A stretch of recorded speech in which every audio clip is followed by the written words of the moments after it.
तो आज थी UFC 292 की प्रेस कॉन्फ्रेंस, जो मेरे ओपिनियन में गुड एंटरटेनिंग प्रेस कॉन्फ्रेंस थी। UFC 288 जिधर एल्जमेन स्टर्लिंग और हेनरी सोहुडो थे, वो प्रेस कॉन्फ्रेंस देखने में भी काफी मजा आया था। बट उसके बाद UFC 289, UFC 290 और UFC 291 इन तीनों की प्रेस कॉन्फ्रेंस काफी मिड और बोरिंग सी थी। बट अब जब एल्जमेन स्टर्लिंग वापस आया, उसने फिर से UFC 292 की प्रेस कॉन्फ्रेंस एंटरटेनिंग बना दी। एल्जमेन स्टर्लिंग मिराब दलिशवली के साथ आया, जो by the way Sean O'Malley की जैकेट पहन के आया था, और एल्जमेन स्टर्लिंग उसके ऊपर जो मीम्स बनते हैं उनको एक्नॉलेज करके एल्जमेन स्टर्लिंग बैकपैक पहन के आया था, जो मेरे ओपिनियन में काफी अच्छा आइडिया था। इस पूरी प्रेस कॉन्फ्रेंस में एल्जमेन स्टर्लिंग को बू किया जा रहा था, क्योंकि 90% ऑफ ऑडियंस शॉन ओमेली की फैन थी और एल्जमेन स्टर्लिंग को बू कर रही थी। बट इसके बाद भी इस प्रेस कॉन्फ्रेंस का जो सबसे बड़ा स्टार था वो था एल्जमेन स्टर्लिंग। शॉन ओमेली भी बीच बीच में गुड वन लाइनर्स दे रहा था, बट जब ऐसे लग रहा था कि आर्गुमेंट स्टार्ट होने वाली है तो शॉन ओमेली चुप हो जा रहा था। इस चीज को एल्जमेन स्टर्लिंग ने भी पॉइंट आउट किया, जिधर एल्जमेन स्टर्लिंग ने कहा कि क्या शॉन ओमेली अभी से वेट कट कर रहा है, जिसकी वजह से उसकी एनर्जी काफी लो है। एल्जमेन स्टर्लिंग के साथ जो सेकंड स्टार था इस पूरी प्रेस कॉन्फ्रेंस का, वो था इयन गैरी। इयन गैरी भी इस पूरी प्रेस कॉन्फ्रेंस में काफी वोकल था, बट जिस पॉइंट पर इयन गैरी काफी वोकल हो रहा था वो पॉइंट काफी वियर्ड था। इस पॉइंट को भी एक्सप्लेन करूंगा मैं थोड़ी देर में कि क्यों ये पॉइंट काफी वियर्ड था। बट अगर प्रेस कॉन्फ्रेंस की बात करें तो इयन गैरी ने डोमिनेट किया नील मैग्नी को। जब भी नील मैग्नी से कोई क्वेश्चन पूछा जा रहा था और नील मैग्नी उसका आंसर दे रहा था, तो इयन गैरी नील मैग्नी के ऊपर बोलने लग पड़ रहा था, जिसकी वजह से नील मैग्नी कुछ बोल भी नहीं पा रहा था और ऐसा लग रहा था कि नील मैग्नी काफी ज्यादा फ्रस्ट्रेट हो रहा है। तो बारी बारी करके सारे मेन पॉइंट्स पर आते हैं। बट सबसे पहले अगर बाकी फाइटर्स की बात करें तो बाकी सारे फाइटर्स से हार्डली एक या फिर दो क्वेश्चंस पूछे गए, और ये चीज मैंने पहले भी पॉइंट आउट किया है कि अगर यूएफसी इतने ज्यादा फाइटर्स को बुलाती है तो फिर यूएफसी को चाहिए कि वो प्रेस कॉन्फ्रेंस को भी ज्यादा लंबा करे।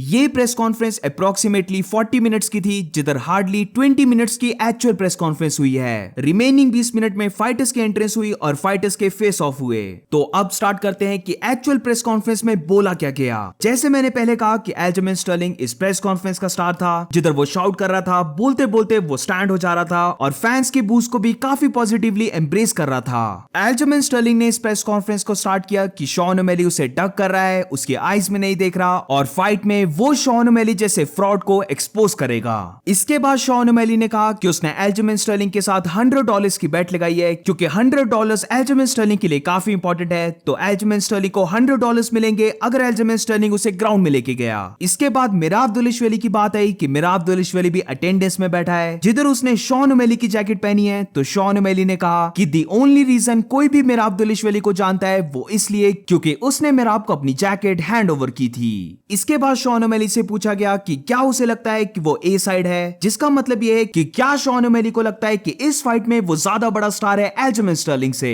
तो इसका रिप्लाई शॉन ओमेली ने बेसिकली दिया कि इस फाइट में ऐसे लग रहा है कि एल्जमेन स्टर्लिंग शुगर बेल्ट के लिए फाइट कर रहा है, यानी कि उसकी बेल्ट के लिए फाइट कर रहा है। शॉन ओमेली ने यह भी कहा कि वो इस फाइट में एल्जमेन स्टर्लिंग को नॉकआउट करने वाला है। अब जैसे शॉन ओमेली ये बोल रहा था तो थोड़े से एल्जमेन स्टर्लिंग के फैंस एल्जमेन स्टर्लिंग को चीयर कर रहे थे, और ये चीज शॉन ओमेली ने नोटिस की, जिधर शॉन ओमेली ने कहा कि ऐसे लग रहा है कि एल्जमेन स्टर्लिंग के लिए सिर्फ 7 फैंस चीयर कर रहे हैं। बट जैसे मैंने पहले कहा था कि शॉन ओमेली के वन लाइनर्स तो काफी अच्छे थे, बट जैसे ही बात आ रही थी आर्गुमेंट की या फिर जब एल्जमेन स्टर्लिंग शॉन ओमेली से कुछ पूछ रहा था तो शॉन ओमेली क्वाइट रह रहा था। और ये चीज मैंने शॉन ओमेली की काफी टाइम से नोटिस की है कि उसे खुद से तो वन लाइनर्स बोलने आते हैं, बट जब बात आती है आर्गुमेंट की या फिर बैक एंड फोर्थ रोस्टिंग की तो Sean O'Malley is not that good. और इधर भी सेम ऐसा हुआ, क्योंकि जैसे ही शॉन ओमेली ने एल्जमेन स्टर्लिंग के फैंस को ट्रोल किया तो एल्जमेन स्टर्लिंग ने काउंटर किया, जिधर उसने कहा कि शॉन ओमेली के लिए रियल क्वेश्चंस कहां हैं, अभी तक शॉन ओमेली ने कौन से लेजिट फाइटर के साथ फाइट की है। और शाउट करते हुए एल्जमेन स्टर्लिंग अपनी प्लेस से खड़ा हो गया और काफी जोर का बोलने लग पड़ा कि वो शॉन ओमेली को एक्सपोज करने वाला है। अब अगर इसकी जगह कोई और फाइटर होता तो वो भी एल्जमेन स्टर्लिंग की इंसल्ट करता, या फिर वो भी बोलता कि वो एल्जमेन स्टर्लिंग को नॉकआउट करने वाला है, वो भी एल्जमेन स्टर्लिंग को एक्सपोज कर देगा। बट इधर शॉन ओमेली कुछ भी नहीं बोल पाया।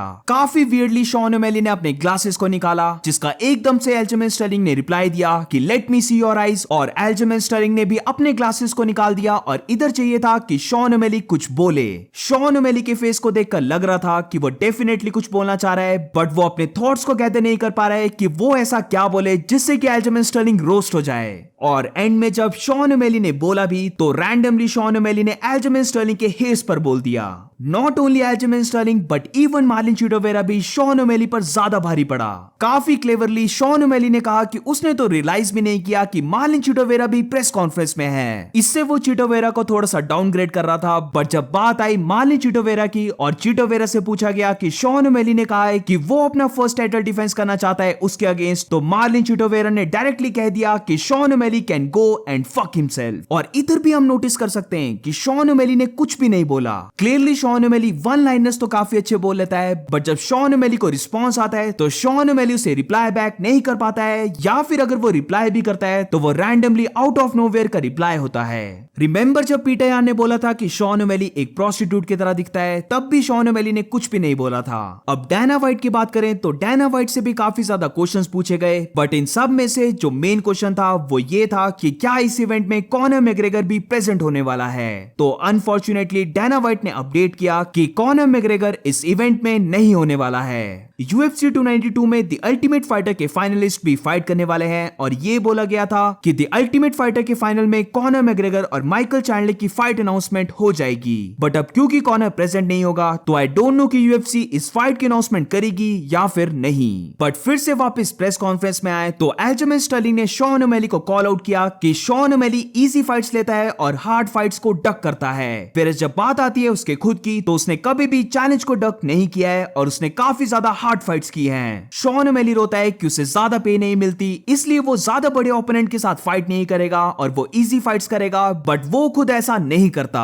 जब एल्जमेन स्टर्लिंग ये बोल रहा था तो ऑडियंस काफी ज्यादा एल्जमेन स्टर्लिंग को बू कर रही थी, तो एल्जमेन स्टर्लिंग ने ऑडियंस को कहा कि शॉन ओमेली एक काफी सॉफ्ट फाइटर है। इसके बाद जब शॉन ओमेली से कोई क्वेश्चन पूछा गया तो शॉन ओमेली उसका आंसर दे रहा था कि उसके पास काफी ज्यादा टूल्स हैं एल्जमेन स्टर्लिंग को नॉकआउट करने के लिए, बट वो ये चीज बोलते बोलते काफी ज्यादा मम्बल कर रहा था और क्लियरली नहीं बोल रहा था, और इसी को एल्जमेन स्टर्लिंग ने पॉइंट आउट करते हुए कहा कि टॉक लाइक अ मैन। क्या शॉन ओमेली अभी से वेट कट करने लग पड़ा है और डिहाइड्रेट हो गया है, क्योंकि उसकी वॉइस काफी लो आ रही है। आई मीन अगर हम इस चीज को देखें तो ये कंप्लीटली ऑपोजिट होना चाहिए, क्योंकि एल्जमेन स्टर्लिंग बहुत ज्यादा वेट कट करता है as compared to Sean O'Malley, but Aljamain Sterling इस प्रेस कॉन्फ्रेंस में पूरा वोकल था, और एक टाइम के बाद एल्जमेन स्टर्लिंग फिर से खड़े होकर चिल्लाने लग पड़ा और अपनी फिजिक को दिखाने लग पड़ा। इस पूरी प्रेस कॉन्फ्रेंस में एक बार शॉन ओमेली काफी जोर का बोला, जिधर उसने रैंडमली रेडियो वॉइस निकालते हुए कहा, जहां वो फ्यूचर की बात करने लग पड़ा, जिधर उसने शॉन ओमेली को नॉकआउट कर दिया है और अब वो बैंटवेट चैंपियन बन गया है। और अब बात करते हैं इयन गैरी ने नील मैग्नी का कौन सा पॉइंट पकड़ा जिसके ऊपर वो पूरी प्रेस कॉन्फ्रेंस में बोला और दूसरी तरफ नील मैग्नी को बोलने भी नहीं दिया।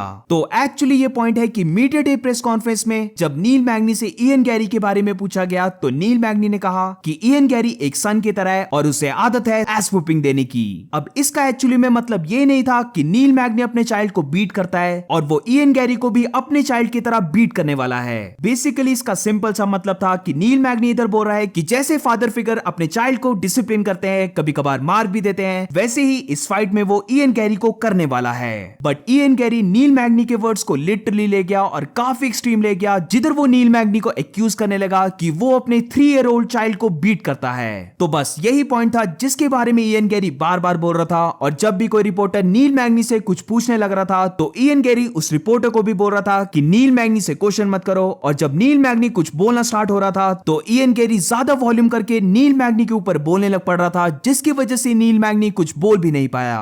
ऑल्सो इयन गैरी ये बोल रहा था कि किसी भी पेरेंट को हक नहीं है अपने चाइल्ड को बीट करने का, और ये चीज अगर कोई करता है तो उन्हें मेंटल प्रॉब्लम है। जो सच बोलूं तो मेरी ओपिनियन में इयन गैरी थोड़ा सा गलत बोल रहा था। अब ये चीज तो मैं पूरी सपोर्ट करता हूं कि ऐसा भी ना हो कि चाइल्ड ने अगर गलत किया तो पेरेंट्स उस चाइल्ड को नॉकआउट कर रहे हैं या फिर फ्लाइंग किक मार रहे हैं या फिर ऐसा कुछ कर रहे हैं, तो ये चीज तो कंप्लीटली गलत है। बट काफी सिचुएशंस आती हैं जिधर पेरेंट्स को स्ट्रिक्ट स्टेप्स उठाने पड़ते हैं। ऑल्सो ये काइंड ऑफ कल्चरल थिंग भी है, मतलब इयन गैरी भी ज्यादा गलत नहीं है। वो एक गुड व्हाइट फैमिली से आता है और व्हाइट्स का हमें पता है कि वो ज्यादा बच्चों पर फिजिकल नहीं होते हैं। बट अगर नील मैग्नी जैसे फाइटर की बात करें जो बेसिकली अफ्रीका का, या फिर अगर हम एशिया की भी बात करें, तो हमारे पेरेंट्स थोड़े अलग होते हैं। सो मे बी ये point person to person vary करता है, बट मेरी ओपिनियन में इयन गैरी कुछ ज्यादा ही एक्सट्रीम ले गया, बल्कि नील मैग्नी की ये इंटेंशन थी भी नहीं। हम देख सकते थे कि बार बार इयन गैरी के टोकने से नील मैग्नी फ्रस्ट्रेट हो गया था, और एक टाइम पर ऐसे लगने लगा कि नील मैग्नी काफी ज्यादा गुस्सा भी हो गया है। अगर ये इयन गैरी की स्ट्रेटेजी थी तो well played by Ian Gary, क्योंकि वो नील मैग्नी के इमोशंस को बाहर लेके आ गया। ऑल्सो इयन गैरी ने इसके साथ कुछ लाइन्स भी बोली, जिधर एक आयरिश की तरह उसने नील मैग्नी को उसके माउथ को शट रखने के लिए बोला, और फाइट के टाइम वो नील मैग्नी के नोज को ब्रेक करने वाला है। नील मैग्नी ये बोल रहा था कि फाइट के टाइम वो इयन गैरी के एस को वुप करने वाला है, बट इयन गैरी ने इसका एकदम से काउंटर दिया कि अभी तक उसने कौन से फाइटर के एस को वुप किया है। सो ये वीडियो थी पूरी प्रेस कॉन्फ्रेंस की breakdown video and I think मैंने सारे मेन पॉइंट्स को कवर कर लिया। तो इस वीडियो को यहीं पर एंड करते हैं and let me know in the comments कि आपको ये प्रेस कॉन्फ्रेंस कैसी लगी।